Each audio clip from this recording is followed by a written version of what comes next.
What's up, Leafs Nation? Welcome back to another game preview. I'm Zack Phillips, and today we're going to be taking a look at game number 64, the Toronto Maple Leafs regular season as they continue their road trip and take on the Utah Hockey Club in Utah here, coming off of 3 consecutive losses, which followed 5 consecutive wins to start out of the Four Nations break. It's time to get things back on track here, as we heard Craig Berube said they had a meeting about this. Everybody talked, gave their points, said what they were thinking, feeling, everyone trying to address and figure out why the defense has been playing like it has and why the results are coming the way that they are right now. So hopefully tonight is a night where things can turn back around and head back in the right direction. We'll dig into all of that here on the pregame show, a presentation of Bet365, proud partner Leafs Nation pregame and the Leafs Nation After Dark. Shout out to Bet365 with us all the way through the entire season here.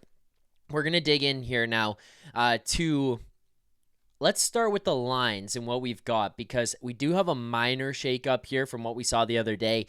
I do see this on the Daily Faceoff. I wonder if this will change back at some point here during the game. But if we go over to the Daily Faceoff site and take a look at the Maple Leafs lineup for tonight, you're going to start and see in the first line there, Nyes, Matthews, Marner, makes sense. Then you're going to go down, and this is where the change starts. Bobby McMann on the second line left wing with John Tavares and William Nylander.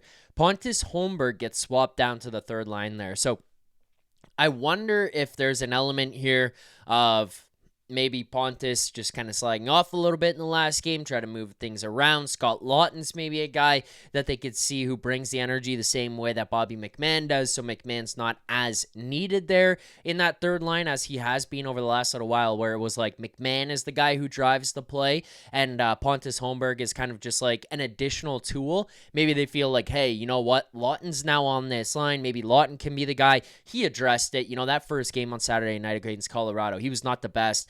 We talked about it in the postgame, and I just kept saying to people, like, hey, let's pump the brakes on the evaluation on Carlo and Laughton here, because people were getting all sorts of rattled about both of them. It's like they've been here for, less than 24 hours at this point. They just joined the team in Colorado this morning, and now all of a sudden we're jumping on them about their play and how much of an impact they're making here. But I mean, I'm just kind of interested to see how the lines shake up as we get closer and closer to the playoffs, because regardless of how you want to look at it, it is crunch time. Like, it's time for us to figure out who plays together. How does this work? Obviously, it's nice to know what your options are and if you can move guys around, but that's kind of the first piece that's being solved here, because this is a top 6 piece. Like, we're not just looking at, let's shuffle around line 3 and 4. Like, no, there's changes that are happening here in this lineup. The other one that does happen here tonight is Nick Robertson out, Calle Jarnkrok in. I didn't really see that one coming on Saturday night. It looked like Jarnkrok was going to be the guy to play and Robertson was going out. I think we all expected that. As of right now, what we're seeing for the Daily Faceoff lines that were updated earlier today, we can currently see that Calle Jarnkrok jumps in on that line, and it's him, David Kampf, and Steven Lorentz, and kind of the same breakdown I had on Saturday. If Jarnkrok's going to play on this line, maybe you get a little bit of a speed and maybe some defensive reliability out of that group. But that is your forward lines for tonight's game. I like them. I think that's fine. I just want to kind of start to get some consistency out of these guys. I appreciated Sheldon Keefe just bouncing around at first, where it was like, hey, we're going to get some different lines and guys will play with different people, but then as it went on, it kind of starts to wear you down, right? And you're like, okay, let's just maybe stick to something, anything, please. Craig Berube has been willing to move guys around. That's fine. Close to the playoffs here, you want to kind of maybe start to narrow in on what works and what doesn't. So that's what we've got for tonight's forward lines. But we are getting closer and closer to the playoffs, and we're getting closer and closer to the Nation vacation down in Nashville, March 20th to 23rd. The boys will be heading down there as the first ever Leafs Nation vacation. It's not too late to grab your final spot on this trip, so make sure to check out over at nationgear.ca, flight packages, non-flight packages. You can get it all over there on nationgear.ca. We're going to have live podcasts. We'll be going to the Leafs Preds game down there in Nashville. We'll be going in person. It'll be an unbelievable experience that you guys do not want to miss. So make sure to head on over to nationgear.ca so you get your packages now for a trip of a lifetime.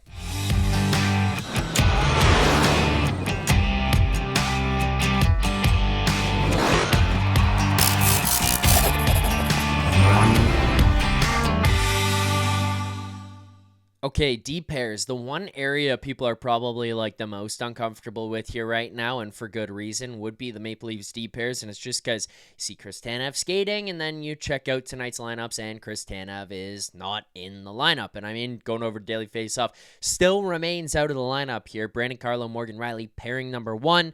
Jake McCabe, Oliver Ekman-Larsson, pairing number 2. Simone Benoit and Philippe Myers as your third pair. Getting Riley accustomed to playing with Brandon Carlo is going to be the most important thing. I mean, look, the guy who's been the biggest detriment to this team defensively all season has unfortunately been the guy that you pay the most money to. It's been a tough season for Morgan Riley. He's had small spurts here and there where he's looked good, and then it's just kind of fallen right back off the cliff. Can't be the case here. Like, this guy's got to tidy things up. I think Brandon Carlo will be the steadying factor alongside of him to clean this up, help him along, get things back on the right track. But that game on Saturday night, I mean, I thought Brandon Carlo looked fine. Morgan Riley, on the other hand, still continued to look lost. Chris Tanev coming back makes this defense look a whole lot better. I mean, he fills in alongside McCabe. Ekman-Larsson slots down to your third pair. I think Ekman-Larsson's been awesome, but if you've got him on your third pair, you're in a much better spot. And then you're going to look at Philippe Myers, Benoit. Those are going to be the guys fighting for that final spot in this D group. So, yeah, I mean, it stays the same as Saturday night. Chris Tanev's obviously the piece you want back here. It makes things feel and look a little bit different. But for right now, you got to play with the guys that you have ready, and Chris Tanev is not ready. So these are your D pairings for tonight's game, and I don't mind. It's just I would much rather have Chris Tanev back, who can play 25 minutes a night if it's the case. Brandon Carlo, by the way, was a monster minutes-wise and block shots-wise for the Toronto Maple Leafs, and penalty kill-wise on Saturday night. I think he had finished the game with the most time on ice of all Leafs players and the most penalty killing time on ice. Brand new addition. He looks happy to be here. He just looks like he has a good time every single day, and he eats pills as well. Between him and Chris Tanev and Jake McCabe, the goaltending might not have to actually even face anything. Down to your power play units just briefly here. Nothing really changes.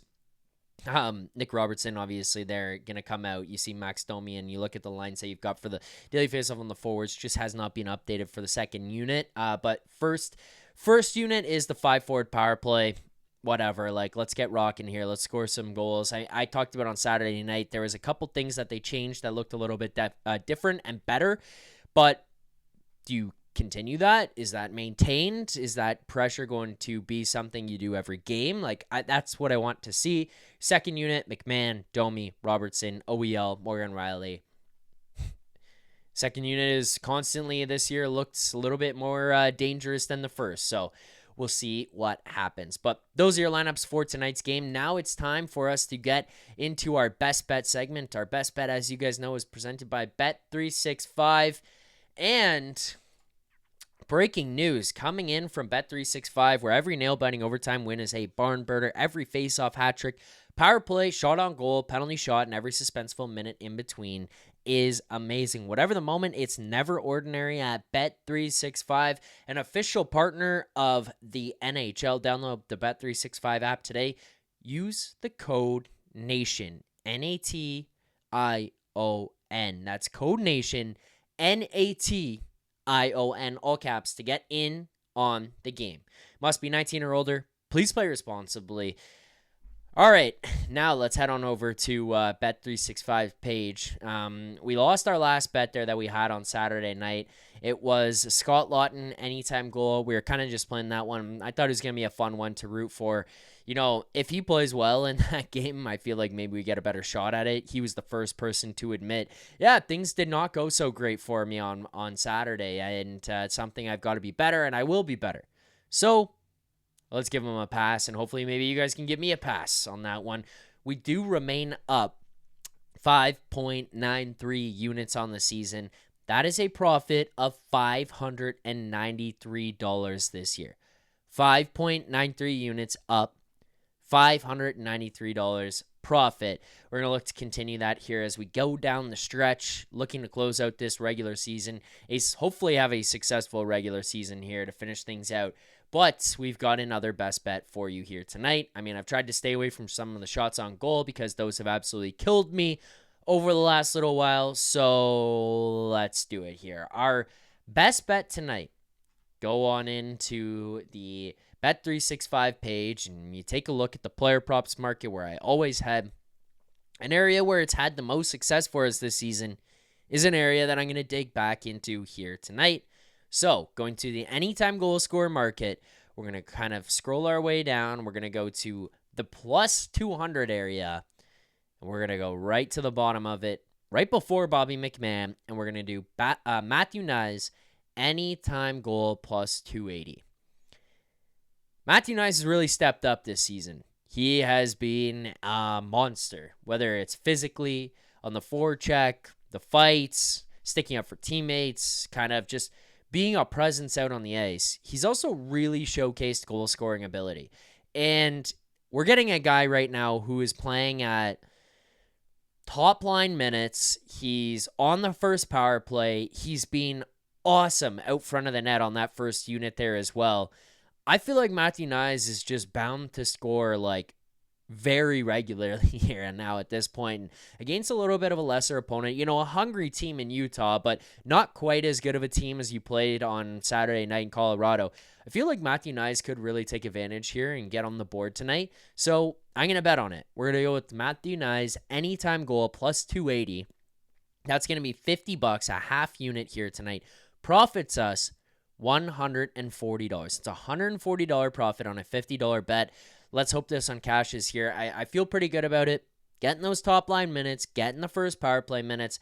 So that is tonight's best bet. Matthew Knies, anytime goal, half unit, $50, profits $140. That's all for me here on the pregame show. If you did like this, make sure to hit that like button. Subscribe to the channel, Leaf Station 401 right here on YouTube. On top of that, drop your predictions for the game below. How's this going to play out? How are guys going to react, respond? Will Otten be better tonight? What do you expect from the D? At what point does Morgan Rielly step up, if at all? I want to know from all of you guys what your thoughts on tonight's game are and how you feel this one will shake out. Otherwise, I will see you following tonight's game for another edition of Leaf Station After Dark. And yes, another 1 a.m. start time here for us on the channel, as this one is another West Coast game. But we battled through.